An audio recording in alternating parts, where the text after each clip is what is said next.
구나.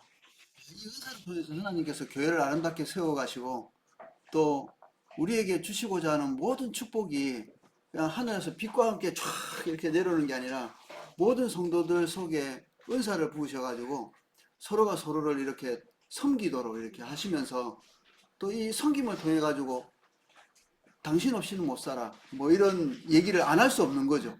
이게 서로가 너무 절박하게 상대방이 필요한 거예요. 그 우리가 가지고 있는 결핍을 누군가에게는 우리가 충족을 받아야 되니까 다른 은사가 있는 사람이 절박하게 필요한 거죠. 당연히 이제 나한테 주신 하나님의 은혜를 가지고 다른 사람을 섬기기도 하지만 그러면서 나의 존재감도 발휘하는 거죠. 그 다른 사람이 내가 가지고 있는 은혜 때문에 되게 좋아하고 다른 사람 없이는 또 우리가 지탱해서 설 수 없고 그러니까 이 은사가 하나님으로부터 한 사람에게 몰빵 안 된 것도 너무 감사하고 그럼 그 사람만 울줄거리고 나머지는 다 뭐 거지야 뭐야. 다른 모든 사람들에게 골고루 나누어 주시면서 우리가 서로를 서로 격려하고 또 하나님 나라를 같이 이루어 갈 수 있는 이 연합만 하면 우리에게 진짜 음부의 권세가 이기지 못할 너무 놀라운 축복을 주셨는데 근데 사단이 그런 걸 아는 거죠. 그래서 이 분열의 문제들을 이렇게 고린도전서에는 제일 뜨겁게 다루고 있거든요. 교회가 막 은사는 많이 부어졌는데 갈기갈기 이렇게 나누어져 가지고 제대로 힘을 발휘할 수 없고 다른 어떤 교회보다도 더 강력한 능력을 발휘할 수 있는 은혜는 와 있는데 이 분열돼 가지고 오히려 다른 이 그냥 약한 교회도 더 훌륭하게 서가는데 고린도 교회는 뭐그 많은 혜택을 그냥 다 뭐 유야무야하게 이렇게 되는 마치 없는 게 더 나았던 것처럼 그게 있어서 더 교만해지고 그거 있어가지고 더 다른 사람 사랑할 수 있는데 더 무시해버리고 은사 가지고 섬기기보다는 우쭐거리고 그리고 다른 사람 은사 가진 거 시기 질투하고 이게 이제 고린도 교회가 가지고 있었던 이 함정이죠. 이게 이 아름다운 걸 가지고 이렇게도 될 수 있구나. 근데 생각해 보면 다 우리에게 주신 모든 좋은 것들이 위험성이 다 있는 거죠. 다 성경보도 뭐 잘못해가지고 좀 이단 집단처럼 이렇게 될 수도 있는 거잖아요. 그리고 우리에게 와 있는 좋은 것들 중에 위험하지 않은 건 없는 것 같아요. 다 좋은 것들인데 불도 뭐 칼도 잘 다루면 가족들 맛있는 음식 해줄 수 있는 도구가 되지만 또 어떤 분들은 그거 가지고 은행 털러 가시잖아요. 그러니까 이런 것들이 항상 이게 흑백이 다 있는 것 같더라고요. 이 은사도 참 뜨겁다, 뭐 뜨거운 감자 이런 표현 이제 안 써야 되겠다는 생각이 들었어요. 아니 이 아름답고 좋은 거를 왜 뜨거운 감자 이런 식으로 표현해가지고 아주 이게 뭐 좀 위험한 뭔가 그런 것처럼 이미지를 이렇게 분리를 씌우면 안 될 것 같아요. 그래서 앞으로 우리는 은사 딱 이러면 너무 아름다운 거다 이렇게 머릿속에 먼저 떠올리면 좋을 것 같더라고요. 오늘 뭐 열심히 달려서 이제 1번은 이제 마쳐야 될 것 같습니다. 이거 끝나고 나면 또 자세하게 이렇게 예언의 은사라든지 조금 이렇게 초월적인 느낌을 주는 은사들은 또 따로 살펴볼 겁니다. 뭐 섬김이라든지 이거는 우리가 이제 직관적으로 금방 알잖아요.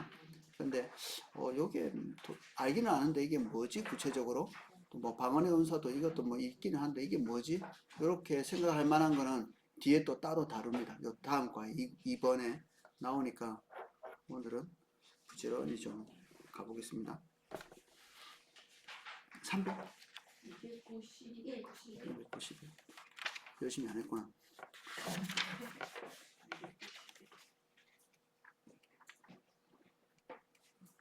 291이요? 네. 왜 이렇게 많이 안 했지? 8번. 분산한 사회를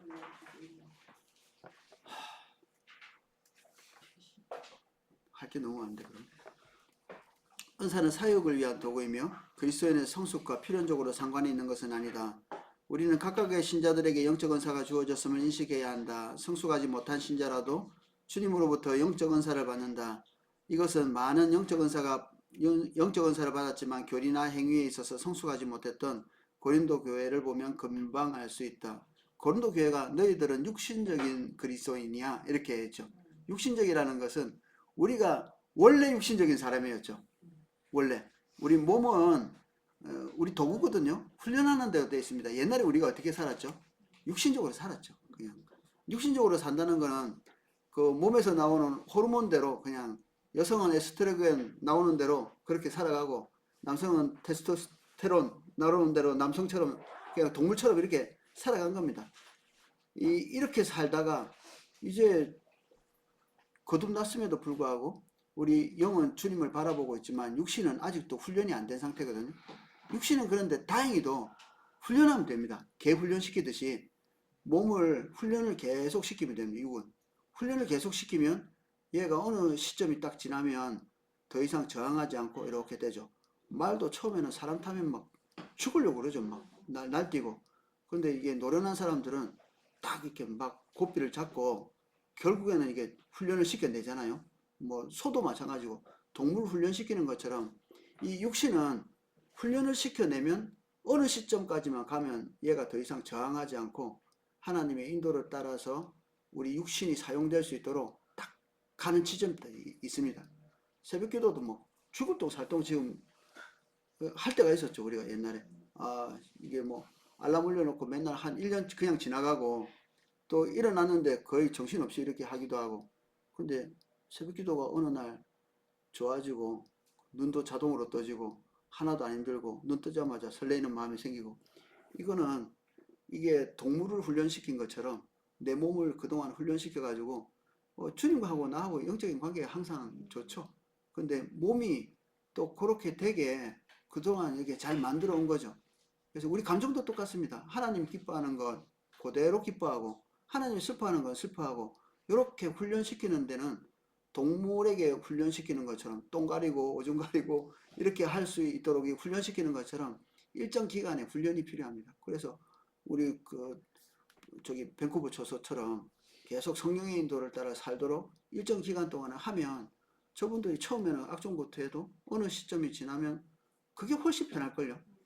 어느 시점이 지나면 맨날 힘들지 않은 거죠.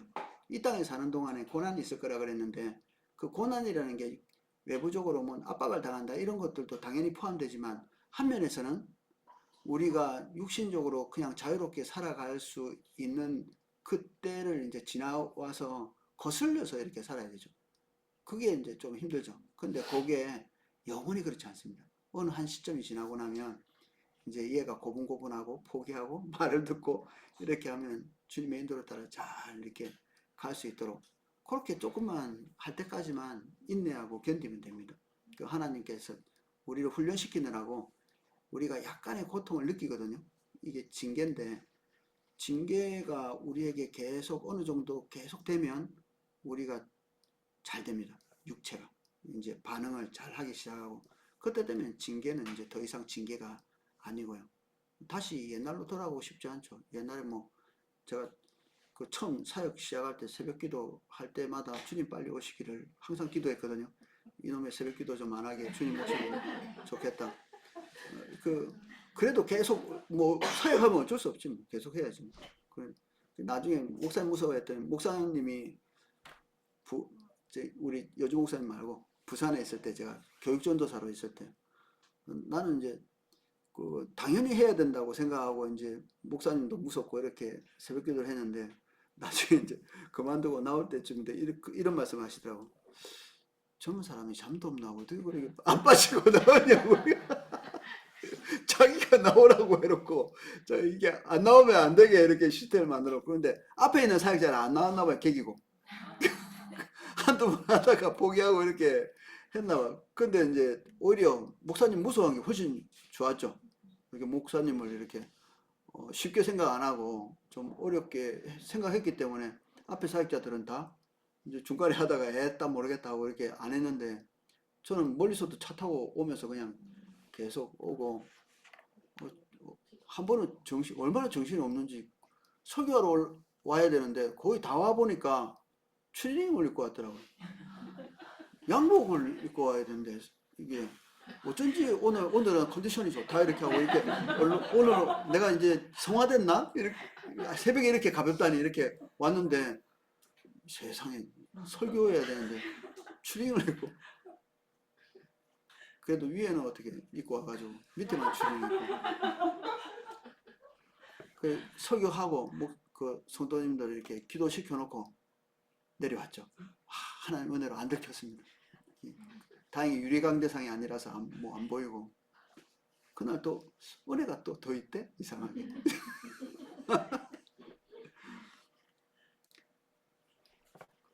영적인 은사, 이제 육적인 사람, 그러니까 훈련이 안 돼 있는 겁니다. 이게 하나님께서 기대하시고 원하시는 방향성을 전혀 보지 못하고 그냥 옛날에 살았던 그 스타일대로 계속 사는 거죠. 은혜가 부어졌는데 그 은혜를 가지고 하나님이 기대하시는 대로 쓰기를 바래서 하나님께서 주신 건데 옛날에 육신적으로 반응하던 옛날에 조금 좋은 거 가지만 우쭐거리고 이렇게 했던 것처럼 옛날 자기가 좋다고 다른 사람하고 치고 붙고 싸우고 이렇게 하는 것들을 은사가 내려왔는데도 그걸 가지고 그렇게 한 거죠. 야, 이게 훈련되지 못한 사람들, 그리고 육적인 사람들, 덜 큰 사람들. 그러니까 은사라는 게 성숙해서 오는 게 아니라, 그리고 사모하는 사람에게 오고, 그 사모하면 또 있었나 보지. 그 뭔가 이렇게 받고 싶고, 또 바래고 이런 게 있어가지고, 고린도 교회에게 은사가 많이 부어진 것 같아요. 아마 사도 바울이 가서, 어, 사도 바울이 어떤 본을 보였겠죠. 하나님의 능력에 기대어서 이제 사역하는 모습을 사람들이 봤겠죠. 그러니까 아마 자기가 본 최초의 그리스도인이 아마 바울일 가능성이 많으니까 그가 했던 그대로 되고 싶었겠죠. 근데 바울은 이미 하나님 자랑하고 그리고 성숙한 가운데서 의 은사를 사용하고 있었는데 그들은 성숙하지 않은 상태에서 바울이 가지고 있던 것들을 어떻게 보면 전체적으로 다 소유했다고 볼 수도 있잖아요. 말씀도 깊이 알았을 것이고 그리고 초월적인 은혜를 통해서 그들이 바울로부터 받던 것들을 그들도 할 수 있도록 이렇게 된 거거든요. 교회가. 그런데 내적으로는 성숙 안 한 거죠. 그러니까 성숙의 지표가 되지 못하는 겁니다. 은사는. 사도 바울이 가지면 멋지게 쓰임 받았을 건데 이 고린도 교회들이 똑같은 걸 가졌는데 성숙하게 사용 못한 거죠. 한쪽은 성숙한 사람이 한쪽은 미숙한 사람이 근데 안에 있는 은사는 동일한 겁니다. 같은 거죠. 하나는 좋은 열매, 하나는 엉망진창으로 되는 거 이렇게 되는 거죠. 그래서 은사 가진 것 자체는 일단 선한 거죠. 근데 이것을 사용하는 데는 사실은 우리가 교회도 조금 참아줘야 될 필요가 있습니다. 은사 처음 받자마자 뭐 성숙하게 쓸 거라는 기대를 하는 건 너무한 거 아닌가요? 조금 이렇게 안 입고 와도 참고 그 사람이 제대로 이렇게 사용할 수 있을 때까지 기다려주는 거죠. 처음 은사 받으면 얼마나 기분 좋습니까? 막 써보고 막 기도하고 막 여기저기 막 우쭐거리고 조금만 견디면 됩니다. 한 3년만 견디면 조금 낫습니다. 여기 터지고 저기 터지고 하면서 내가 어떤 성도님이 예수 믿자마자 은사가 그렇게 많이 부어졌나? 뭐 그게 쓸만하다는데 한 3년만 더 기다리면 그래서 이게 우리가 이해해야 될 거는 은사가 성숙의 지표가 되지 못한다. 이것만 기억하시면 됩니다. 은사는 너무 아름다운 거지만 잘 써야 된다. 그런데 잘 쓰는 데까지는 시간이 좀 걸리고 또 나 자신도 은사가 왔을 때 이게 내 성숙의 표시가 아니기 때문에 하나님의 인도를 따라서 잘 써야 된다는 걸 염두에 두고 겸손해야 되고 다른 사람들은 저게 성숙의 표징이 아니기 때문에 이상하게 생각하지 말고 실수할 때 또 한면에서는 조금 기다려주고 성숙할 때까지 그 교회를 위해서 유익하게 쓰는 데까지는 모든 사람의 인내가 좀 필요한 것 같아요. 설교도 비슷하지 않나요? 인내하고 기다려줘야 될 때가 있잖아요. 성도님들이 저걸 설교라고 이렇게 할 수도 있는데 시간 지나면 다 괜찮아집니다. 그렇죠. 들을만 해요 또. 이상한 말 안 하고 또 그 동안에 또 하나님이 더 은혜를 성숙하게 하시니까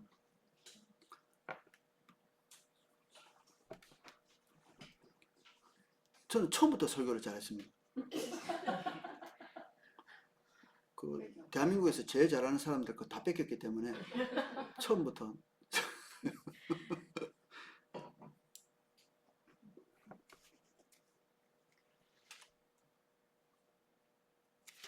조금 넘어가서 292쪽 세 번째 줄부터 쭉 읽어보겠습니다. 그렇다면 성령께서는 왜 우리에게 은사를 주시는가? 은사는 사역을 위해 주신 것이며 사역을 위해 사용되어야 될 도구이다. 은사를 소유한 사람은 절대로 그로 인해 교만해서는 안 되며 그것을 신앙의 성숙함의 표적으로 생각해서도 안 된다. 우리는 오직 다른 사람을 사랑하고 그들의 필요를 충족시켜주고 교회에 덕을 세우고 그리스도를 본받는 삶을 살기 위해 최선을 다해야 한다. 만일 그렇게 한다면 그리고 하나님께서 하나님의 사역을 위해 우리에게 은사를 주신다면 우리는 그로 인해 감사해야 하고 우리의 공로가 아니라 은혜로 거저 주신 은사로 인해 교만해지지 않도록 기도해야 된다. 옛날에 이걸 몰랐던 것 같아요. 왠 그랬더니 그때는 이 책이 없었나?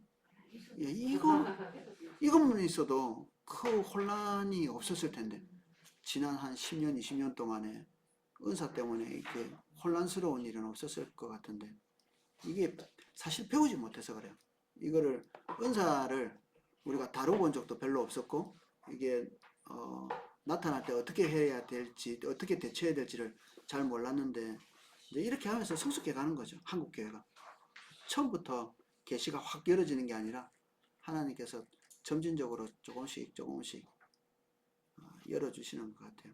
우리는 지금 이 은혜 때죠. 뭐. 이 좋은 책이 있고 또 좋은 길을 갈 수 있도록 기회가 주어지고 하니까 우리가 이제부터 잘할 수 있습니다. 중단된 은사들도 있는가? 중단론자들과의 논쟁. 이거 저는 처음 신앙생활 할 때 신앙생활했던 그 교회가 은사 중지론 특히 왜 이거 부산 지역에 그런 교회들이 많아요. 그렇다고 은혜가 없는 건 아닙니다. 다 그 안에서도 예수님 믿고 그 안에서 성령의 인도를 따라 나름대로 이렇게 성숙해 왔는데 은사에 대해서는 많이 이렇게 닫혀 있는 교회들이 많았죠. 특히 그 부산 지역은 좀 그랬던 것 같습니다. 모든 은사가 지금까지 유효한가? 모든 은사가 현재까지 계속 유효한가? 뭐 예언, 방언, 통역, 신유, 귀신 쫓아내는 것 성경에 많이 나오는데 그러한 것들이 계속되는가? 또 사도들에 의해서 주로 많이 나타났죠. 사도들에게만 나타나는 건 아니지만 사도들에게 주로 많이 나타났던 이런 은사들이 지금도 우리 일반 성도들에게 나타날 수 있는가 하는 문제, 이게 이제 논쟁이 많은 거죠. 두 번째 블록. 대부분의 복음주의자들이 카리스마적이거나 오순절파도 아니고 중단론자도 아닌 중간 입장을 취하여 성경을 통해 이 질문에 대해 확실한 답을 취할 수 있다고 결정하지 못하고 있음을 우리 잊지 말아야 된다. 성경에는 분명히 있는데 안 건드리면 조용한데 건드려 놓으면 이걸 이제 뜨거운 감자라고 하죠. 뜨거운 감자. 예, 없으면 안 되는 것 같고 있으면 이걸 어떻게 대처해야 될지 잘 모르니까 이제 힘들죠. 교회가. 사실 이런 은사를 노골적으로 이렇게 표방하지 않아도 또 교회가 건강하게 성장하는 경우도 있거든요. 그리고 지방에 있는 그런 어떤 특별한 교단들은 그 안에서 뭐 귀신 쫓아내는 이런 것들이 없는데도 특별히 그 지역에 우상숭배가 많은 지역이기도 한데 굉장히 강력하게 복음이 이렇게 전달되어지고 또 교회는 교회대로 엄청나게 확산되어 은혜죠, 은혜. 은사가 모든 걸 결정하는 것은 아니고 하나님께서 그걸 결정하시고 은혜를 주신 거죠. 그 은혜가 또 자기 자긍심이 또 될 수도 있죠. 우리는 그런 거 없이도 잘 성장했어 이런 생각을 가질 수도 있죠. 그래서 조금 더 이 부분을 살펴보겠습니다. 293쪽 고린도전서 13장 8절에서 13절 기적적인 은사가 중단될 때에 관해 언급하는가 그 유명한 부분입니다. 이게 사랑은 언제까지든지 떨어지지 아니하나 예언도 패하고 방언도 그치고 지식도 패하리라. 다 아시는 부분이죠. 우리가 부분적으로 알고 부분적으로 예언하니 온전한 것이 올 때는 부분적으로 하던 것을 패하리라. 요게 이제 조금 뜨거운 부분입니다. 온전한 것이 뭔데? 온전한 것이 어떤 사람은 예수 그리스도가 오시는 게 온전한 거지, 하나님 말고 뭐가 온전해?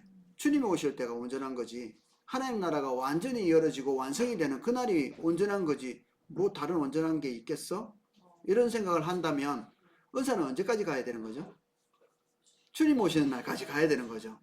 근데 이 온전한 것이 신약 시대에는 이제 은사가 강력하게 일어날 때 없었던 게 있어요. 그게 성경이에요. 사도들이 성경을 대신했었어요. 사도들이 성경을 대신하고 사도들이 이게 성경적인 권위를 뒷받침받기 위해서 하나님이 더 큰 은혜를, 사도적 은혜를 막 부으신 거죠. 지금은 아무도 사도만큼 이렇게 되는 존재는 잘 없어요. 그러니까 이 온전한 것은 성경이다. 성경이 오기 전까지 이 강력한 은사들이 절대적으로 필요했기 때문에, 그럼 뭘 기반으로 해서 하나님 말씀 전하냐? 이런 기적적인 능력들이 뒷받침될 때 이런 은사가 그런 기능을 하는 거지. 그래서 요 온전한 것이 오는 것은 성경이 완성되는 것이 온전한 것이다. 넘어오셨죠, 금방? 예. 그렇게 볼 수도 또 있는 부분이 또 아니라고 말하기 딱 꼬집어 얘기하기도 어렵습니다. 이 책은 이걸 부정합니다. 요렇지는 않다. 왜 그러냐면 이 온전한 것이 온다는 것은 예수 그리스도께서 오신다고, 그리고 하나님 나라가 완성되는 그날이 온전한 것이지 성경이 온전하다 이렇게, 사실은 그렇게 보면 성경도 어느 시점에 폐해진다고 이렇게 보거든요. 하나님에 대해서 지시하고 있는 우리의 특별 계시로서 너무 소중한 성경도 주님을 대면하는 날 더 이상 소용없게 되는 거죠. 완전한 것이 왔는데 성경이, 내가 어렸을 때는 말하는 것이 어린아이와 같고 생각하는 것이 어린아이와 같다가 장성한 사람이 되어서는 어린아이의 일을 버렸노라. 우리가 이제는 거울로 보는 것 같이 희미하나 그때는 얼굴과 얼굴을 대신하여 볼 것이라. 얼굴과 얼굴을 대면하여 본다, 이게 무슨 말이죠? 완전한 것이 온다고 해놓고 얼굴과 얼굴을 대면하여서 본다는 것은 인격 대 인격끼리 얼굴을 딱 대면해 본다는 거잖아요. 성경은 인격인가요? 그렇게 막 우기려면 성경도 인격이지 이렇게 우기려면 우기지만 전체 문장으로 볼 때 조금 막 억지로 갖다 붙이는 거죠. 이거는 진짜 인격체 되신 주님을 우리가 환하게 이렇게 보게 되는 그 시점을 얘기하는 거죠. 이런 표현을 사도 바울은 여기 말고 딴 데서도 썼거든요. 부활에 대해서 얘기할 때 내가 이 땅에서 죽어서 차라리 하나님의 얼굴을 대면하는 게 더 낫겠다, 온전하게 대면하는 게 더 낫겠다, 이런 표현을 써요. 나중에 디모데 후서인가 보면은. 그러니까 이 사도 바울이 온전한 것, 온전하게 대면하는 것, 이런 이 그림을 그릴 때는 성경이 완성되는 것을 얘기하는 게 아니라 예수 그리스도께서 재림하시는 것, 하나님 나라가 완성되는 것, 그거를 그리고 있다고 이렇게 봐야 됩니다. 뒤에 또 조금씩 볼 겁니다. 이제는 내가 부분적으로 하나 그때는 주께서 나를 아신 것 같이 내가 온전히 알리라. 그런즉 믿음, 소망, 사랑, 이 세 가지는 항상 있을 것인데 그 중에 제일은 사랑이라. 우리가 알고 있던 이 아름다운 성경 구절이 이런 뜨거운 논쟁 가운데 있는지 모르셨죠? 예, 이게 두 그룹에서 이제 이걸 보고 이제 서로 갈려져 있죠. 이 온전한 것이 올 때라는 것에 대한 의견의 차이 때문에 생각이 좀 나누어집니다. 밑에 보면 고린도전서 13장 8절에서 13장의 목적, 이걸 왜 썼냐? 은사를 사용할 때 사랑으로 사랑하기 위해서 은사를 사용해라. 사랑이 없으면 은사는 아무것도 아닌 것이 되고 무익한 것이 되고 쓸모없는 것이 된다.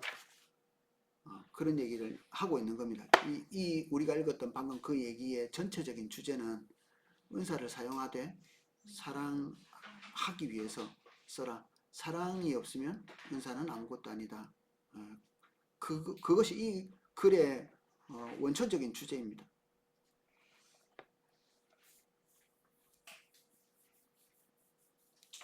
그래서 은사 자체보다는 그것을 사용하는 방식인 사랑이 훨씬 더 중요하고, 또 하나님이 주신 하나님의 나타남이라고 볼 수 있죠, 은사는. 근데 사랑은 하나님의 본질이기도 합니다. 하나님의 본질. 나는 하나님은 사랑이시라 이렇게 얘기했기 때문에 하나님이 사랑이시라고, 그분을 우리가 한마디로 정의하는 여러 가지 말들이 있는데 그 중에 하나가 사랑인 거죠.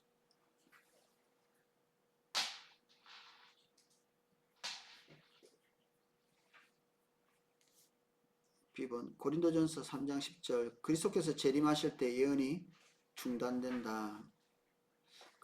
온전한 것이 올 때는 부분적으로 하던 것을 폐하리라. 10절 그 온전한 것에 대한 이야기, 예언은, 방언은 불완전한 것이다. 그래서 어느 시점에는 그치게 될 것이다, 이런 얘기를 합니다. 우리가 가지고 있는 모든 은사가 불완전하죠. 완전하지는 않습니다. 대신에 완전한 것이 오게 될 때 무슨 일이 일어나게 될 것인가를 맛볼 수 있는 너무 감사한 것들이죠.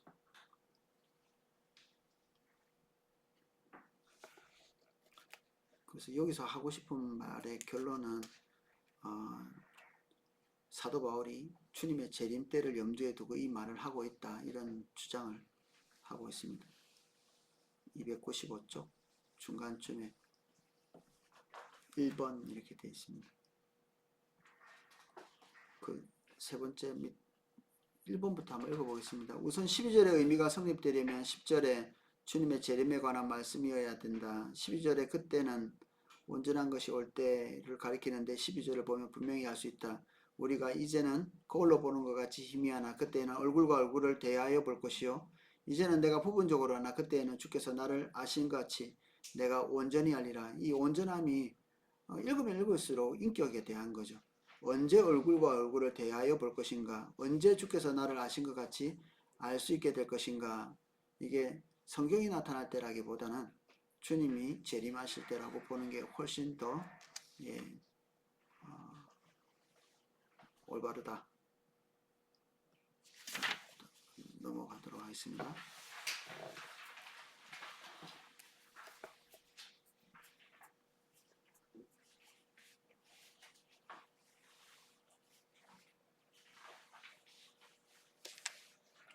중간쯤 보면 좀 봐야 될 부분들이 있더라고요.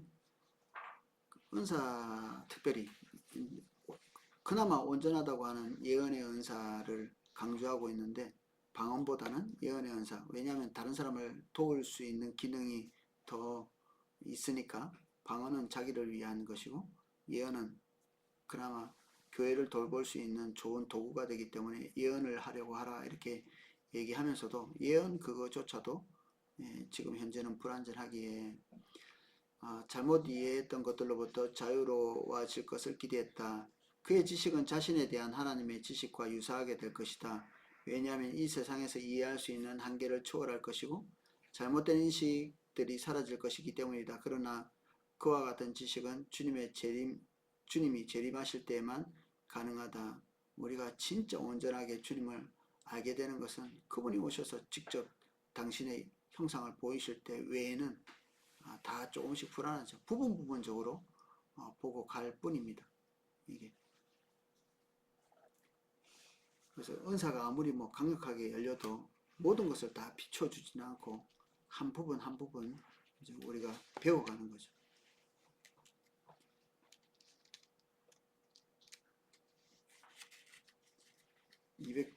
(297쪽) 중간쯤 보겠습니다. 2번 바로 위에 네 줄만 읽어보겠습니다. 그것들은 그리스도께서 재림하실 때에 쓸모없어 패하게 될 것이다. 이는 또한 그리스도께서 재림하시는 순간에 이르기 전에 현재까지 포함해서 교회 역사를 통해서 계속 지속되고 활용될 것임을 암시한다. 비록 예수 그리스도께서 오실 때 그것이 폐기되지만 주님 오실 때까지는 그것이 우리에게 조명 역할을 해서 주님을 계속 따라갈 수 있도록 해주는 너무 소중한 도구가 되는 거죠. 그거 없이 못 살죠. 밤이면 후레쉬가 꼭 필요하죠. 낮에는 필요 없습니다. 낮에 밝은 것 올 건데 뭐 후레쉬가 뭐 필요해. 그러면 이제 피나죠.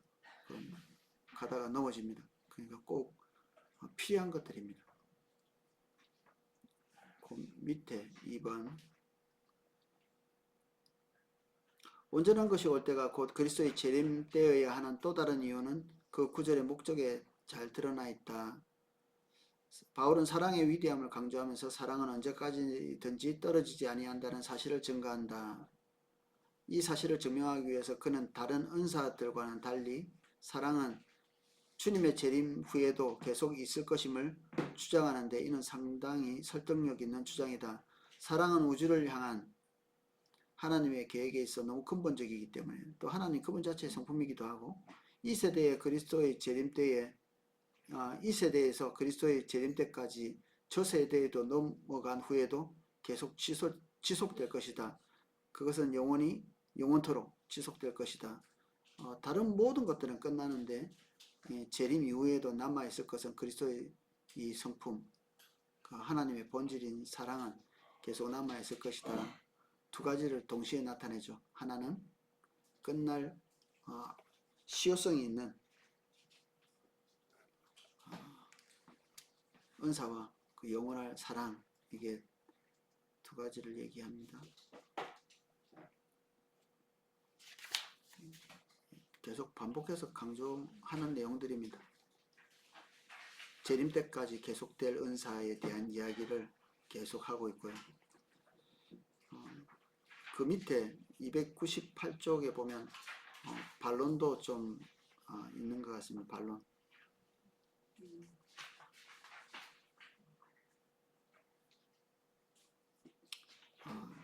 298쪽 중간에 보면 은사 중단의 시기와 재림이 딱히 일치한다고 볼 수 있겠어? 이렇게 하는 사람들이 있습니다. 여기 조그마한 글자를 한번 읽어보겠습니다. 바울은 어떤 특별한 형태가 중단될 때 구체적으로 논하자는 의도도 아니다.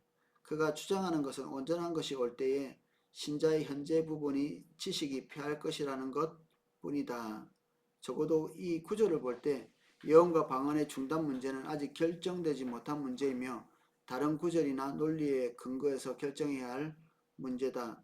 아까 우리가 읽었던 그 부분이 온전한 것이 온다는 것 때문에 지금 이게 의견이 나누었는데 이 온전한 것이라는 것이 재림 때라는 이 특별한 기간을 딱 못 박을 수 있냐? 못 박을 수 없지. 이런 얘기를 하는 거죠. 이게 온전한 것이라는 것은 시기를 말하는 건 아니잖아요. 이건 온전한 것이라고 하는 어떤 상태를 얘기하는 거지.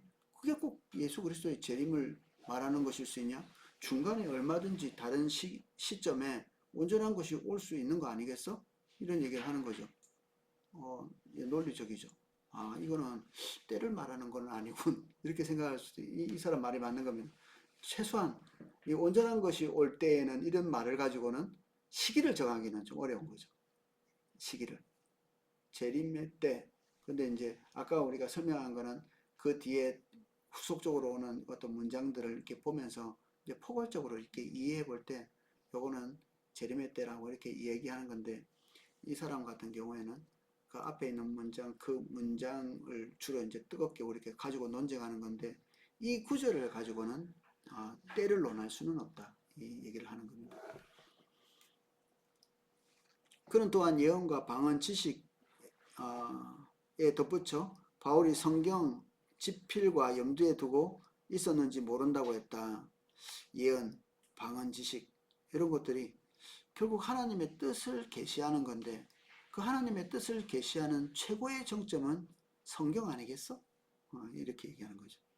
그러니까 예언, 방언, 지식이 성경이 완성되고 난 다음에는 더 이상 이제 필요를 하지 않아. 이게 불완전한 것들은 이제 필요 없어. 성경만 잘 보면 이제 다 잘 될 수 있다는 거죠. 거기에 열거된 것 중에 그리스도의 재림 훨씬 전에 중단된 은사들도 있음이 틀림없다. 그 예언의 은사들이 쭉 이렇게 그리고 앞에 이런 것들이 은사야라고 이렇게 나열을 쭉 했는데 분명히 지금은 안 나타나는 것들이 있다는 겁니다. 본인이 생각할 때.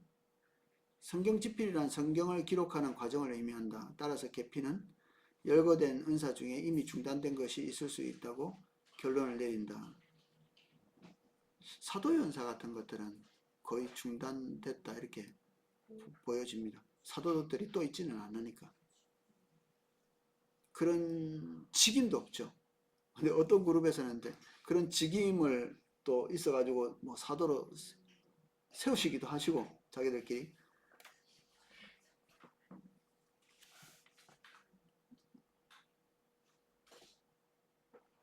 약간 부정적인 생각을 가지고 있네요. 제가 사도를 세우는 사람들에 대해서 좀 이상하긴 합니다. 제가 볼 때는.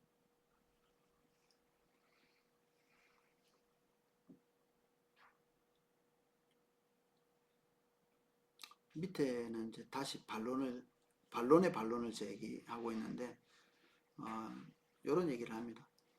지금 앞에서 우리가 본 것은 하나의 강조를 하기 위해서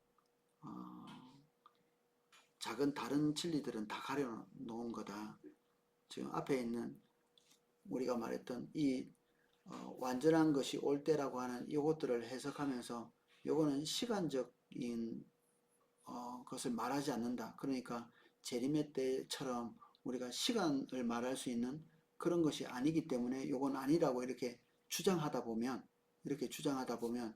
그 뒤에 덧붙여서 나오는 아까 우리가 봤던 인격적인 부분, 얼굴과 얼굴을 대면하는 이런 부분들은 소외시킨 채 그 앞에 있는 것들을 해석하게 됨으로써 전체 안에서 어떻게 보면 그분들이 작게 여기는 어떤 구절을 통해서 볼 수 있는 부분들을 놓치게 된다. 이런 얘기죠. 제가 설명하는데 더 어렵게 하나요? 그러니까 우리가 얼굴과 얼굴을 대면하여 볼 거라고 하는 요거는 뒤에 나오잖아요. 근데 앞에 우리가 논쟁하고 있었던 온전한 것이 올 때에는 이렇게 말을 가지고 지금 논쟁하고 있는 거거든요. 이게 어느 때냐에 따라서 달라지니까 이게 은사가 있느냐 없느냐가 달라지니까.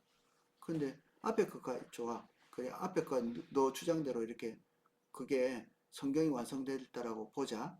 그러면 그 구절을 가지고는 그렇게 볼 수 있지만 뒤에 연속적으로 나오는 작은 구절들이 그런 것을 뒷받침하고 있지 않다. 이렇게 얘기하는 겁니다. 우리가 의견을 딱 픽스해놓고 딱 정해놓고 뭘 주장하려고 마음먹으면 사실 여러분도 할 수 있습니다. 할 수 있다. 뭐든지 할 수 있지. 뭐든지 못하는 게 어딨어요.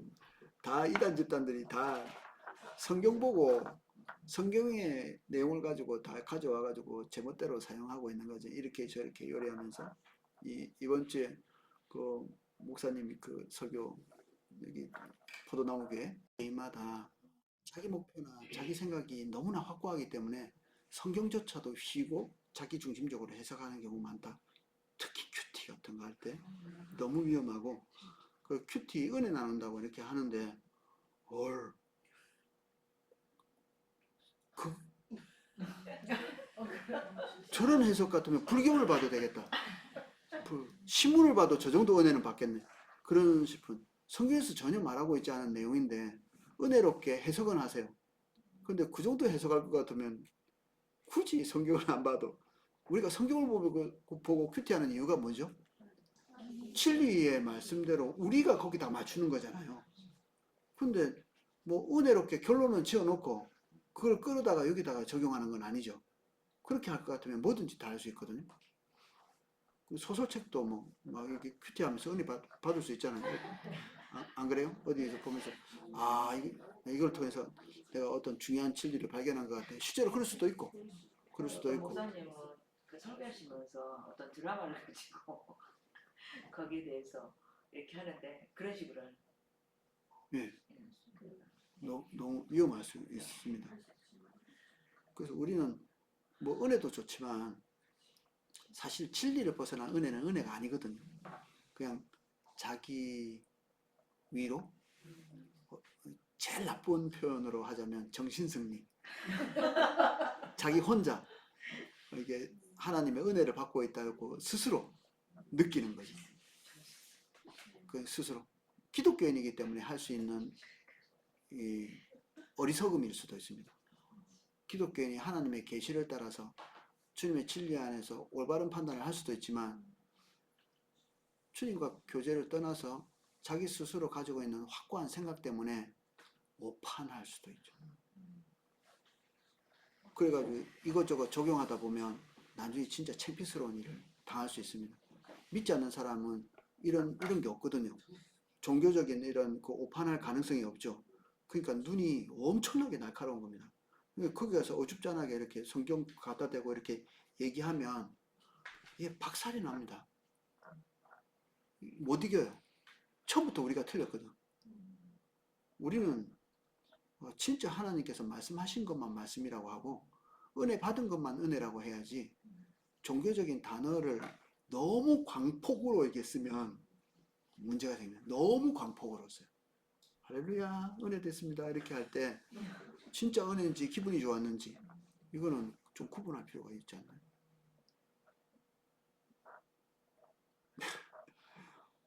목사가 제일 위험해. 그 제가 베타코스에 이렇게 외국인들 이렇게 강의하면서 이 얼마나 쩔어 있는지를 알겠더라고요. 자동으로 나와요 이게 이 단어가 뭐 구속받았고 은혜 받았고 뭐 이런 얘기. 이거를 가만있어 봐. 믿지 않는 사람들에게 자기들이 구속이 알 게 뭐야? 그 성령이 알 게 뭐야? 어리냐? 어리냐 뭐 어쩌다고? 이게 그 사람들에게 맞게 이거를 해야 되니까 진땀 나요. 더구나 이제 언어가 잘 안 통하니까 캄보디아어로 통역을 해야 되니까 그 중에서도 먹히는 걸 해야 되는 거죠. 성경이 처음에 이렇게 구약 성경이 히브리인들도 못 읽게 된 시점이 있습니다. 예수님 오시기 전 일정 기간 동안에는 사람들이 다 디아스포라로 다 끌려 나가서 히브리어를 배울 시간이 없었던 거예요. 어떤 여건도 안 되고. 그러니까 히브리인인데 헬라어밖에 못해. 그러니까 이제 성경을 어느 시점에 모르게 된 거죠. 근데 하나님께서 히브리어 공부를 열심히 해라 이렇게 한 게 아니라 온 세상에 헬라어로 된 성경을 이게 그리고 유대인들이 한 것도 아니에요. 이제 번역은 유대인들이 했지만 이걸 주도한 거는 알렉산더의 부하들이 했습니다. 알렉산더 죽고 난 다음에 자기 이렇게 통치 영역들이 4개로 나누어졌는데 그 안에서 이 도서관을 갖고 싶은 옛날에 이렇게 왕들은 도서관이 자기의 로망이었습니다. 이게 좋아야 우리의 국력이 이 정도야 뭐 우린 야만인 아니야 뭐 이런 걸 드러내는 거죠. 그러니까 여기다가 온 세상의 책을 다 갖다 넣어야 되는데 오늘날에야 책이 많지만 옛날에는 뭐 딱딱 긁어봤자 얼마 안 되니까 그 중에 성경은 너무 좋은 거예요. 이게 벌써 굉장히 오랜 전통을 가지고 있는 그들이 볼 때는 이게 교양서적이니까 요거를 읽을 수 있도록 헬라어로 이렇게 번역을 한 거죠. 그래서 이 랍비 70명을 불러다가 놓고 그 뭐 월급도 주고 먹을 것도 주고 한꺼번에 그냥 그런 일을 할 수 있는 사람도 권력이 있어야 되겠죠. 그러니까 이방인이 이거를 주도해가지고 이 랍비들을 모아가지고 70인을 모아서 번역을 시킨 거죠. 하나님 희한하죠. 이거를 뭐 훌륭한 믿음의 사람이 이렇게 주도한 것도 아니고 그렇게 하게 된 겁니다. 그래서 그 성경을 바울도 본 것 같아요. 왜냐하면 훨씬 전에 번역해놨기 때문에 예수님도 인용한 구절을 보면 70인역이라고 하는 우리가 보고 있는 게 70인역입니다. 이게 불가타역이라고 부르기도 하는데 요 성경을 그때 예수님도 그걸 인용하시고 그리고 바울도 인용하고 이 초대교회는 구약 성경은 다 70인역을 본 거예요. 신약 성경은 없으니까 그거밖에 볼 게 없죠. 이렇게 하나님께서 볼 수 있고 들을 수 있도록 이게 코이네 헬라라고 하거든요. 코이네 헬라 상인들이 쓰는 언어. 그러니까 종교적인 언어를 잔뜩 넣어가지고 사람들이 모르도록 한 게 아니라 사람들이 아는 언어를 최대한 보편적으로 퍼져 있는 언어를 사용해서 번역을 해가지고 사람들이 읽도록 알도록 이렇게 한 거죠. 그래서 이 언어를 지나치게 우리끼리 비밀리에 쓰는 언어를 너무 많이 하면 뭐 옛날에 뭐 다장, 뭐 엔따따치 이런 말 정말 싫어하는 그런 단어. 좀 길게 좀 귀찮아도 좀 길게 얘기하면 될 텐데 그걸 줄여가지고 못 알게 처음에 들어오는 사람도 있는데 다장이 뭐예요? 닭장이에요? 엔따따시는 또 뭐예요? 저것들끼리는 즐겁고 좋지만 이게 어려워요. 애들 말 확 줄이는 거 어른들 고통스럽죠. 뭔 소리 하는 거야 도대체. 그러니까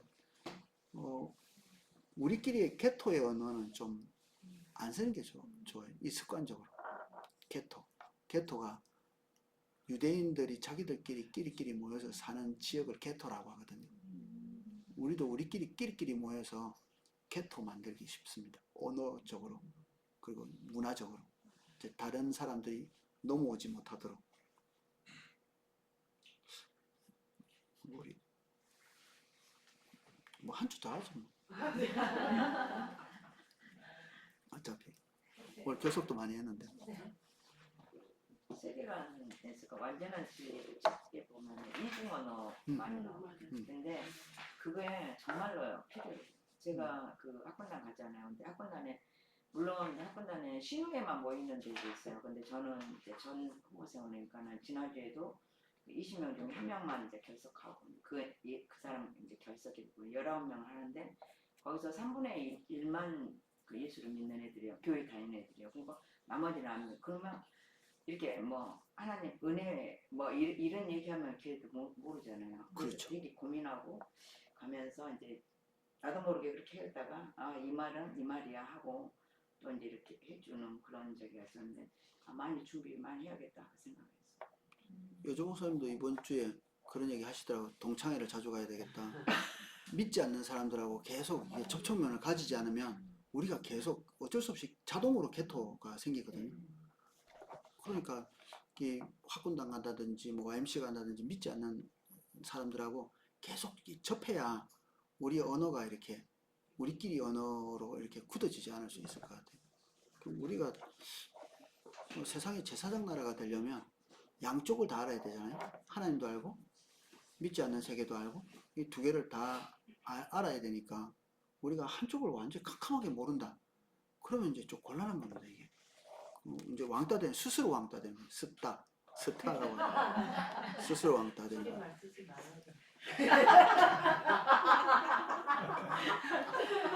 몸에 배가지고 청년들하고 계속 있다 보니까 불신 청년들이 가르쳐준 단어.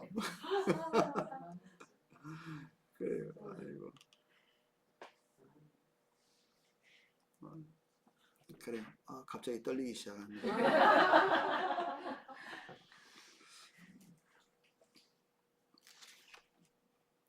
그래서 이게 말씀을 자기 마음대로 해석하면 안 된다는 얘기를 하면서 여기까지 왔네요. 그래서 뭔가 이렇게 주장하는 것들을 성경을 가지고 와서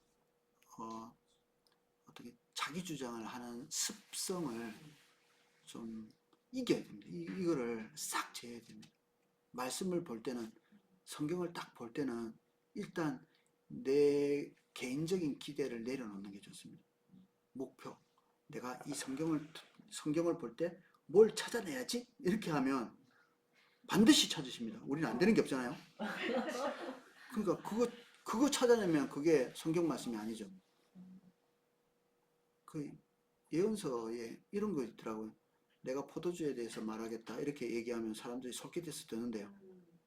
솔깃해서 사람들이 관심이 있는 것.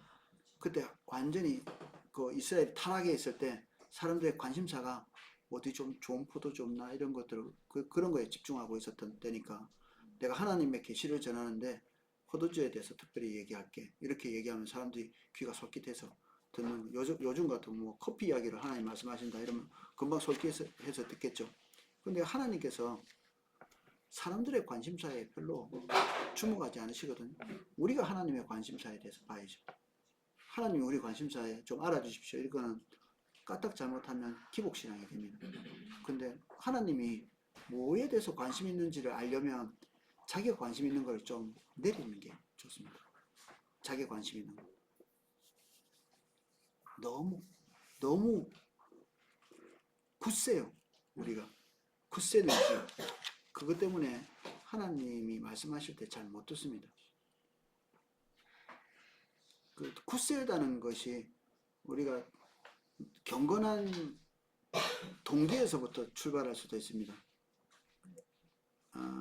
엘리야 같은 경우에 너무 사회가 악하고 더러우니까 하나님의 강력한 은혜에 대한 사모함이 그냥 하늘에 사무치는 거예요. 근데 그런 사람들에게 하나님께서 은혜를 주시는 것 같아요. 은혜. 하늘에서 불을 내릴 수 있는. 그래서 한번 바꿔봤어. 확 자기가 원하는 대로 에라이 뒤집어 엎어. 이 사회를 뒤집어 엎자. 진짜 뒤집어 엎었어. 이게 하늘에서 불 내려가지고. 근데 안 바뀌었어요. 안 바뀌었어. 그래서 호렙산에 가가지고 죽겠다고 앉아있는데 하나님께서 나타나시죠. 진짜 하나님 나타난 겁니다. 자기가 아무것도 못한다고 할 때 자기 생각도 의지도 좋은 의지도 내려놨을 때 그러니까 죽지. 여러분 비전이 때로는 하나님이 주신 거지만 그게 최종적 목표는 아니에요. 우리의 최종적 목표는 그분 자신이지. 하나님 자신. 그 하나님이 관심 있는 그 어떤 것이 그분은 아니에요. 이게 똑같지는 않습니다. 우리의 취미가 우린가요? 그건 그거고 이건 이거지. 저는 초코파이 좋아하는데 초코파이가 최고용 목사인가요?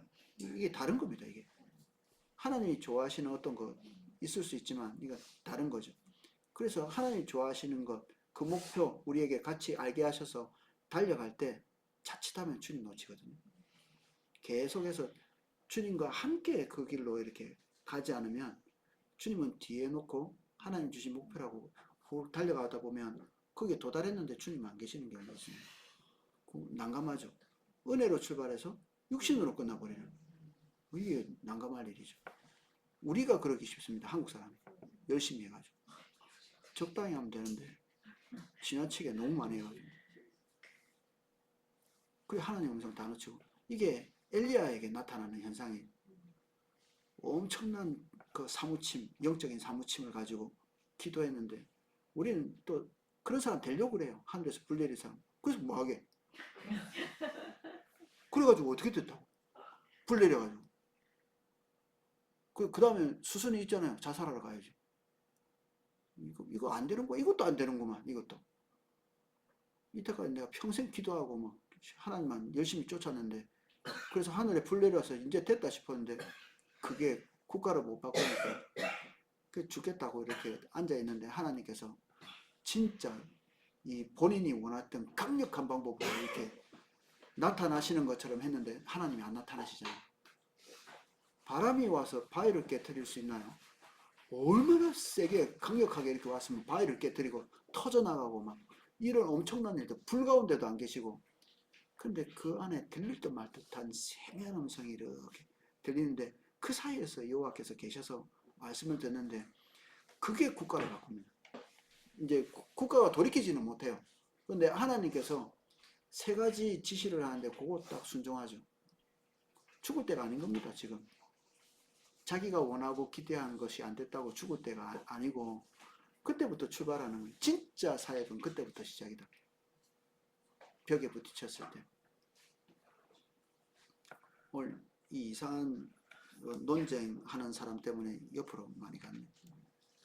그래서 이러기가 쉬워서 제가 계속 말씀드린 겁니다. 읽다 보니까 배운 것이 함정이다 이런 생각도 듭니다. 이 사람도 나름대로 열심히 주님 따라가는 사람일 텐데 또 이 사람이 영향력이 있어가지고 저도 한 10년을 이렇게 배웠잖아요. 또 그쪽 교단에서 은사중지론. 또 이 사람이 또 적군은 아닙니다. 나중에 보시겠지만 적은 아닙니다. 다 아군인데 이렇게 되는 거죠. 어떤 사람은 이방인이 주님께로 돌아오는 그때가 완성될 때라고 보는 사람도 있는 것 같습니다. 이방인이? 그래. 하나님의 최종적인 어떤 목표라고 볼 수도 있겠네요. 어떤 면에서는. 근데 그게 온전한 것이 오는 건가? 예, 그렇지는 않다고 이렇게 지적하고 넘어가고 있습니다. 302쪽. 신약 성경이 완성될 때 온전한 것이 온다면 신약 성경이 왔을 때 완벽한 세상이 열려야 되는데 안 그랬다. 뭐 이런 얘기를 합니다. 그 주장이 신약 성경이 이 고린도전서부터 이렇게 쓰여지기 시작하고 뭐 요한계시록이 다 완성되고 난 다음에도 완성된 어떤 세계가 열렸다 이렇게 볼 수는 없죠.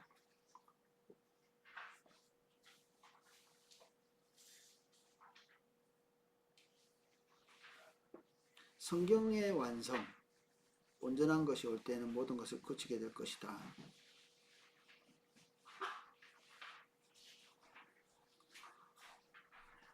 고린도전서에서 온전한 것이 온다 그랬죠. 고린도전서에서 온전한 것이. 근데 완전한 것이 언제 왔죠? 성경이 마감된 게. 온전한 것이 오게 될 거라고 미래를 얘기한 거잖아요. 그게 만약에 성경이 완성된 거라면 그 온전한 것은 35년 뒤에 옵니다. 35년. 그때 성경이 완성돼. 요한계시록이 딱 기록되고 나면 이제 성경은 완성되거든요. 그러면 그 기간이 35년인데 그 이후에는 다 하나님의 역사들이 다 끊어져야 되는 거지. 35년 동안 지속되고. 점점 더 이제 파고 들어갈수록 올바르지 않은 것이라는 증명만 되죠. 이 정도까지만 살펴보겠습니다.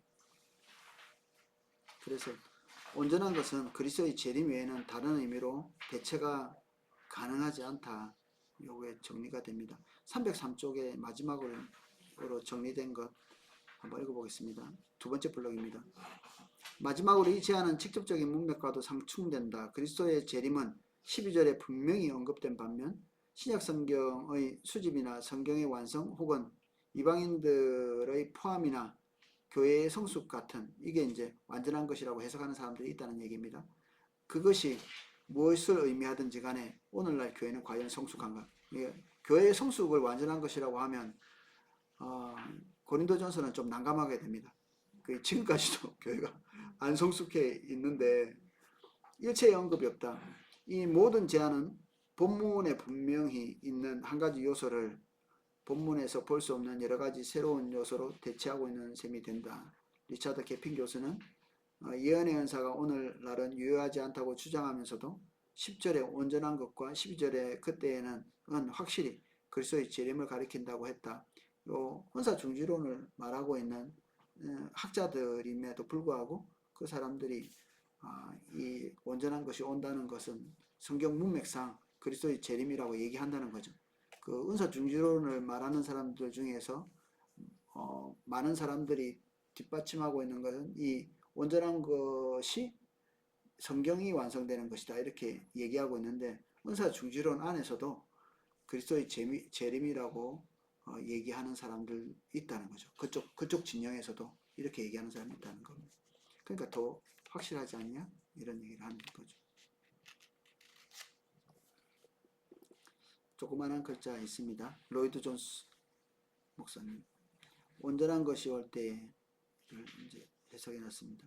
이는 완성된 성경을 가지고 있는 당신과 내가 하나님의 진리에 관해 바울보다 더 많이 알고 있다는 의미다. 이는 우리가 바울을 포함한 다른 사도들보다 훨씬 더 월등하다는 의미고 우리는 현재 하나님께서 우리를 아신 것과 같이 우리도 알고 있는 상태가 되었다는 의미인데 그러한 입장을 묘사하는 유일한 표현이 있다면 그것은 말도 안 된다는 말이다.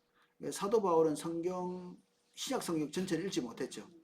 사도 바울이 죽고 난 다음에 쓰여진 성경도 있으니까. 근데 우리는 다 보셨죠. 몇 번이나. 저도 다 봤습니다. 그러니까 사도 바울이 읽지 못한 성경을 읽었기 때문에 사도 바울보다 더 많은 것을 알고 있다. 이렇게 보면 말도 안 된다는 얘기입니다. 읽었을 뿐, 알 뿐이죠. 성경이 완전한 것이라면 우리는 완전한 것을 본 셈이 되는 거고 사도들은 특히 사도 바울은 완전한 것을 보기 전에 죽었기 때문에 완전한 것을 보지 못했어 이런 말이 돼버리는 겁니다. 304쪽 오늘날 예언의 지속성이 성경의 충분성에 도전하는가. 요거는 이제 성경과 예언의 은사를 통일시하는 부분 때문에 그렇습니다. 예언은 성경을 쓰기 위한 성경의 내용이다 이렇게 같이 붙여놓고 있는 구약 성경의 예언자들의 예언들은 성경에 그대로 남아있죠. 그런 식이죠. 근데 신약 성경은 그렇게 보지 않거든요. 그리고 여기는 나와 있지 않는데 제가 이렇게 생각해 보면 구약 성경의 예언도 다 성경으로 실리지는 않았습니다. 예언자들이 예언하고 그리고 사울도 예언을 했다고 돼 있는데 사울이 무슨 예언을 했는지는 몰라요. 그냥 예언이에요. 그냥 은사적인 예언이지. 어떤 예언들은 진짜 성경으로 남아서 하나님의 뜻을 완벽히 뒷받침하고 그 사람의 말을 듣지 않으면 하나님 말씀을 안 듣는 거고 이렇게 볼 수 있는 거지만 어떤 예언들은 구약도 그렇고 신약 특히 신약 안에서의 예언은 하나님의 성령이 모든 사람에게 부어지면서 모든 사람이 하는 예언들이 성경 안에 있는 내용이면 이제 하나님의 음성으로 우리가 분별을 하지만 그렇지 않은 경우도 있을 수 있는 거죠. 미숙할 때 그럴 수 있습니다. 그러니까 모든 예언이 다 성경을 쓰기 위한 것도 아니고 동일시될 수도 없고 잘하는 예언은 뭐죠? 결국 성경의 내용, 하나님의 말씀 이것들을 잘 적용해서 그 사람에게 적용할 수 있도록 돕는 일이죠. 그래서 동일하지 않다. 그래서 예언이 그쳐야 된다고 주장하는 사람들은 보통은 완전한 예언인 성경이 왔기 때문에 예언은 이제 더 이상 할 필요 없다 이렇게 얘기하는 거죠. 예언과 하나님의 말씀, 성경을 동일시하는 겁니다. 동일하지 않다고 성경은 계속 이렇게 볼 수 있는 부분들을 계속 말하고 있기 때문에 논리상 맞지도 않고 성경에도 맞지 않는 이야기죠. 어떤 한쪽 부분을 보면 예언은 하나님의 말씀인 게 맞는데 전부 다 그런 것은 아니기 때문에 그렇게 계속 주장해서는 안 된다. 여기에 나오는 논리입니다. 이게.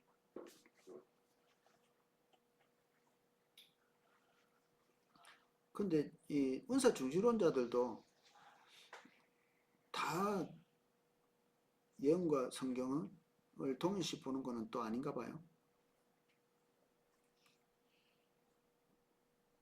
세 번째 블록 그걸 좀 보고 있습니다.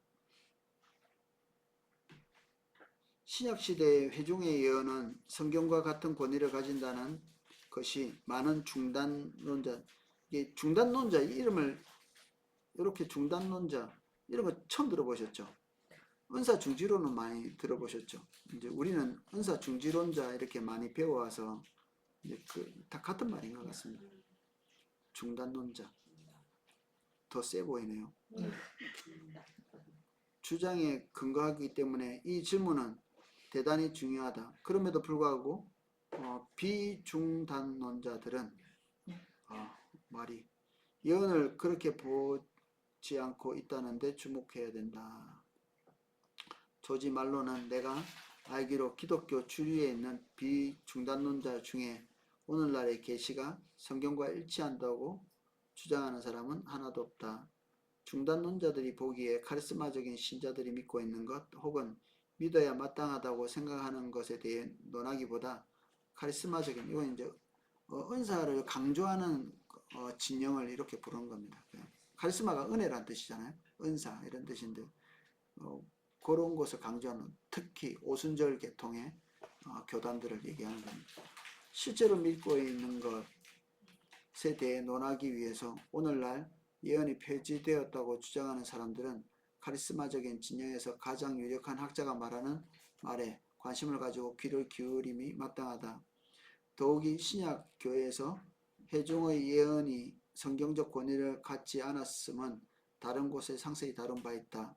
그들이 한 말은 하나님의 말씀이 아니라 인간의 말이었다. 그리고 그것의 권위는 성경보다 못하므로 그리스도의 재림 때까지 지속되지 않을 것이라고 생각할 이유가 없다. 불완전하기 때문에 재림 때까지 지속되면 안 된다. 완전한 것만 계속 지속되어야 된다면 진짜 없어져야 되지만 불완전함에도 불구하고 유익하기 때문에 계속되는 거죠. 예언은 그 권위에 있어서 성경을 위협하거나 맞서는 것이 아니라 성경 및 회중의 성숙한 판단에 의존한다. 예언이 계속되면서 철떡같이 그것들을 그냥 고지고대로 믿는 것보다는 그 안에서 하나님의 진리나 길을 발견해내는 성숙한 분별력이 필요한 거죠. 없다라고 말하기보다는 있지만 불완전함을 이해하고 우리가 유익하게 활용해야 되는 거죠.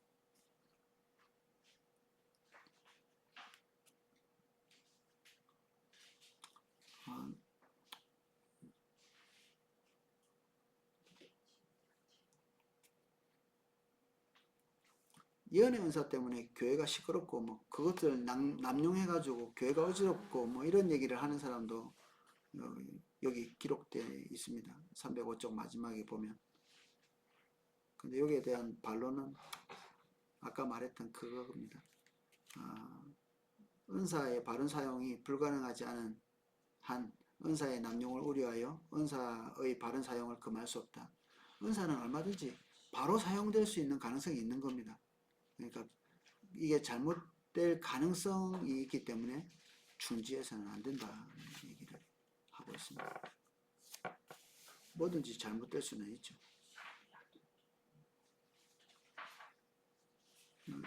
근데 이분이 예화를 들고 있는 게 성경 공부에 대한 이야기입니다.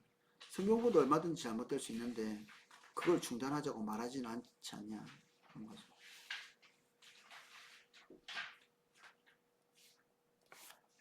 예언의 은사는 항상 성경과 부합해서야 의미가 있다는 게 조그만한 글자 보면 306쪽에 정리해 놨고요. 그리고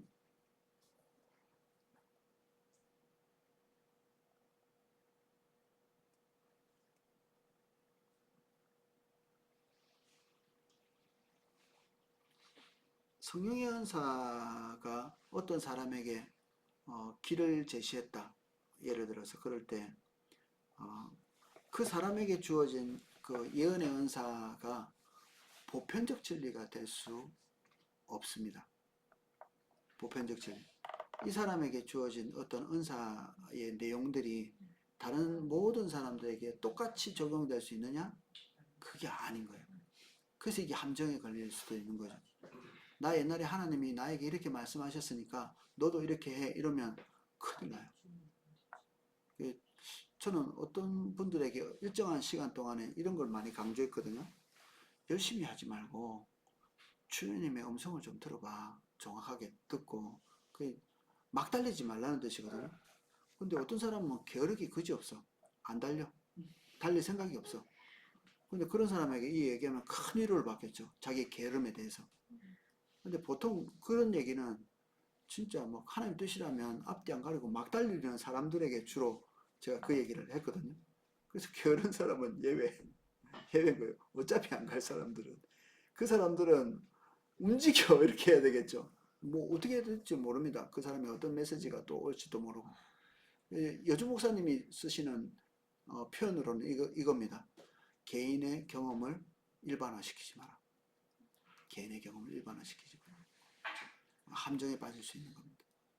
어떤 사람이 특별하게 어떤 인도를 받았을 때 그것을 고스란히 문자 그대로 가져와서 우리에게 적용하면 우리는 미끄러지게 되죠. 잘못하면. 그래서 이 간증 같은 거 듣는 것도 좀 위험성이 있습니다. 이 사람이 하나님하고 이런 관계를 가졌었구나. 이렇게 받아들이면 되는데 이 사람이 하나님 앞에서 경험한 특별한 어떤 일이 본인에게도 이렇게 문자 그대로 이렇게 와서 적용되도록 똑같은 행동, 똑같은 어떤 패턴을 가지고 뭔가를 지켜나가는 것. 이 사람이 얻은 하나님으로부터의 은혜를 자기도 받겠다고 동일한 방식으로 카피해서 행동을 하는 거죠. 그러면 안 되는 겁니다.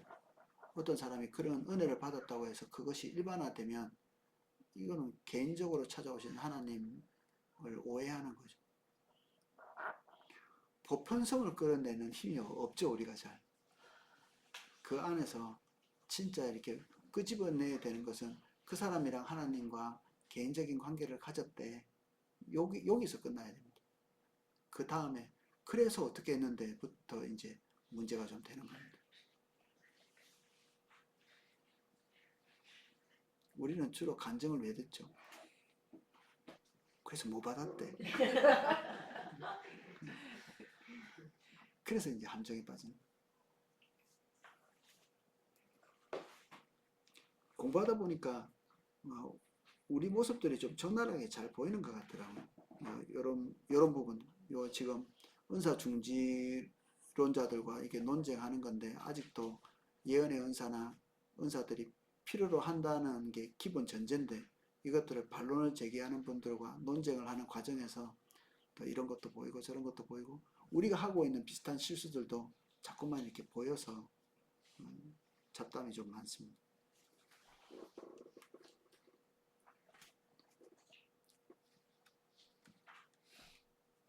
307쪽에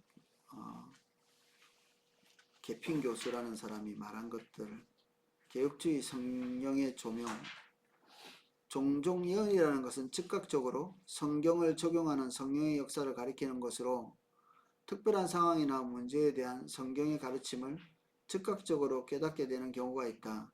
신자들은 성령의 이와 같은 즉각적인 역사에 대해 마음을 열어야 된다. 요것에 대해서 요 두 번째 줄 한 블록 넘어서 조그만 한 블록 그 세 줄 내려와서 한번 보겠습니다. 만일 이들이 그리스도인들로 하여금 성경의 가르침을 이해하고 기억하고 적용하게 만드는 성령의 현재 역사를 인정한다면 그들이 말하는 것과 카리스마 운동에 속한 많은 사람들이 행하는 것에 원칙적으로 큰 차이가 없다. 성령의 조명이라는 걸 인정한다면 하나님의 예언도 사실은 카리스마적인 그 은사주의자들이 말하고 있는 예언의 의미와 이게 맥이 닿아 있는 겁니다. 예언이라고 해서 성경의 권위를 가지고 있다 이렇게 생각 안 하거든요. 성경 안에 있는 하나님의 진리에 대한 조명으로 보는 거죠. 이렇게 하나님의 진리에 대한. 이 사람도 조명이라는 말을 쓰죠. 우리가 성경 읽을 때 하나님의 성령께서 그 진리를 조명해 주셔서 깨닫게 되는 거예요. 이게 예언과 다를 게 뭐가 있어요? 다 같은 맥락에 있는 겁니다. 이게. 근데 서로에 대한 깊이 있는 이해는 없는 거겠죠. 서로. 상대방이 저런 식의 행동과 저런 말 표현과 저런 단어를 쓰는 것에 대해서 불쾌한 거라고 볼 수 있겠죠. 그래서 서로가 다르기 때문에 분쟁하고 논쟁한다기보다는 지금 이분이 말씀하는 거는 거의 유사한 것을 주장하고 있으면서 다툰다는 거죠. 거의 유사한 것을 주장하고 있다. 저는 이거하고 비슷한 거를 신학교 때 웨슬레 논자들하고 감리교 그리고 장로교에서 그 은혜와 인간의 의지 그걸 하면서 그 웨슬레를 믿는 그 인간의 의지를 강조하는 그 사람들이 또 말하는 것 인간이 그렇게 결단하고 의지로 설 수 있는 것은 결국 선제적 은총이 있어야 된다 이렇게 얘기하거든요. 선제적 그게 뭐예요? 하나님의 주권이지. 하나님 주권이에요. 그 결국 똑같은 거야 이렇게. 그 포인트만 다른 거예요. 강조만 다른 거예요. 결국에는 안 싸워도 될 일이었죠. 안 싸워도 될 일. 강조는 항상 왜곡이 조금 따라와요. 어쩔 수 없이 강조할 수밖에 없잖아요. 어떤 부분이 비우면 그걸 막 이렇게 세게 얘기하다 보면 어쩔 수 없이 한쪽이 좀 희미해지는 부분들이 있습니다. 포커스를 맞추면 주변은 어두워지죠. 그래서 이분은 맨 뒤에 이게 결론이 너무 아름답습니다. 결론이 좀 껑충 뛰어나면 313쪽에 제목 보이시나요? 마지막 주의점 중단론자들 입에 안 붙어가지고 중지론자들이라고 하고 싶은데 중단론자들과 카리스마주의자들은 서로를 필요로 한다. 서로 싸워서 이길 대상이 아니고 서로 필요한 거예요. 없으면 안 되는 거예요. 상대방이. 그 중단론자들은 주로 장로교 계통 제가 있던 그 고신측 교단에서 이 중단론을 많이 주장하거든요. 그런데 그쪽에 강한 게 뭐죠? 성경의 유일성, 독특성. 성경을 절대 벗어날 수 없다. 성경은 하나님의 말씀으로서 어떤 권위보다도 우월하다. 이거죠. 이거 뭐 두말하면 장설이지. 이거 벗어나면 큰일이죠. 근데 이거에 특화되어 있는 사람들, 이게 중단론자입니다. 그 외에는 다른 거는 안 보겠어. 이렇게 안 보겠어. 그러기로 결정하는 거죠. 이분들이 가지고 있는 게 너무 소중해. 이건 떠나면 안 되거든요. 이거 큰일 나요. 이게 딱 카리스마주의, 은사주의. 오늘 하나님께서 오셔서 일하시는 게 너무 중요한 거예요. 이 사람들. 오늘. 그러다 보면 성경 안에 나와 있는 명백한 진리들이 흐릿해지는 경우가 있습니다. 하나님의 말씀이 뭘 말하고 있는지 더 심혈을 기울여서 알려고 하지 않고 오늘 오시는 주님께서 우리에게 주시는 것들이 너무 소중하다 보니까 이것에 대한 해석 자체를 오늘의 하나님 만난 이 만남에 대한 해석도 잘못될 수도 있습니다. 은혜도 잘못될 수 있고 밥 먹으러 갈 시간이 오늘 다 끝내려고 했더니 한 주 빨리 끝내서 뭐 하겠습니까? 우리 계속 천천히 가면서 저는 아까 처음에 도입할 때부터 말씀드렸지만 이 은사가 너무 아름답게 보는 은사가 이런 기적적인 은사들 우리에게 거두어지지 않은 게 너무 감사한 일이고 오늘날도 계속적으로 우리에게 일어날 수 있도록 은혜를 주셔서 너무 감사한 일이고 그렇죠. 은사 중지론자들의 강점은 아까 말했던 성경의 독특성을 주장하고 있는 거고 오류는 오늘날 하나님께서 행하시는 일을 반대하고 그로 인하여 하나님께 감사하지 못하는 오늘 하나님께서 기적적인 은사를 통해서 사람을 치유하시기도 하고 사람을 격려하시기도 하고 새로운 일을 또 행해 가시기도 하는데 그런 것들에 대해서 다 그냥 옆으로 제쳐놓으면 불안해하죠. 그런 걸 도리어 감사하지 못하고 오늘 옆에 사람이 치유되면 감사할 일인가요? 염려해야 될 일인가요?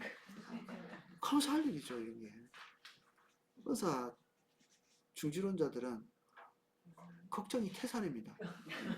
또 나을까봐 또 나을까봐 말씀만 깊이 파야 되는데 사람이 치유되고 이러면 금방 교회가 또 교회가 그렇거든요. 이게 누가 치유받았다 이러면 성경부 하는 거 다 때려치우고 그게 다 몰빵하는 거죠. 기도는 한번 받을까 뭐 이렇게 하고 가고 감기 걸려도 거기 가고 지금 중요한 사람부터 가야 되는데 지가 낫겠다고 거기 가서 줄 서고 그거는 자기가 기도하고 싸우는 이유도 이해가 되시죠? 네, 이해가 됩니다. 그리고 싸워서도 안 될 이유도 이해가 됩니다. 포도나무교회 그리고 또 우리 예수정교회 영광교회 그 세종포도나무 은사를 활짝 열고 환영하고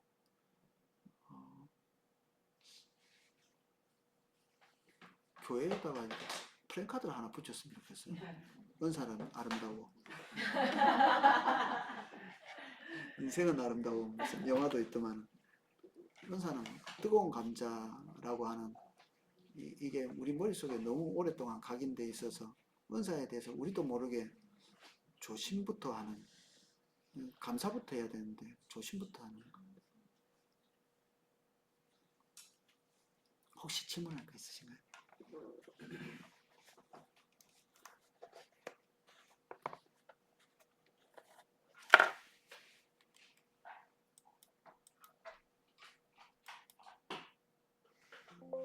혹시 방송으로 질문하실 분 있으신가요?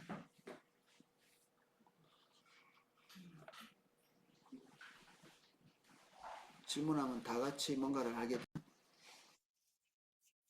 교회로 부르셔서 교회 안에서 돌봄받고 또 하나님의 일을 나 혼자 하지 않고 같이 부름받은 형제 자매 지체들과 함께 은사를 통해서 이 짐을 나누어 줄 수 있게 하셨습니다. 우리가 그동안 이것을 성숙되지 못하게 사용함으로 뜨거운 감자 같은 그러한 이미지로 은사를 이해하고 있었습니다.